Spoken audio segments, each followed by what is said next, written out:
Kepala Dinas PUPR Kota Palembang Ahmad Bastari mengatakan, pemerintah Kota Palembang sangat serius untuk mengatasi masalah banjir yang ada di Palembang saat ini.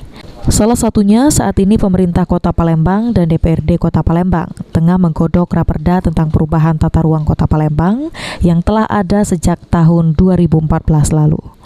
Rencananya menurut Bastari, Raperda tersebut akan disahkan pada tahun ini dan selanjutnya akan diterapkan di Kota Palembang pada tahun depan. Yang kita di tata ruang yang sekarang itu adalah antara lain kami menetapkan 3 daerah strategis di Kota Palembang ini.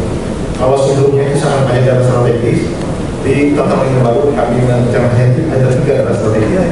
Daerah strategis pertama. Sejauh ini dari beberapa kajian yang dilakukan oleh pemerintah Kota Palembang, penyebab dari terjadinya banjir di Palembang karena masalah sampah dan kurangnya kesadaran masyarakat dalam menjaga lingkungan sekitar. Firman Hidayat, PAL TV.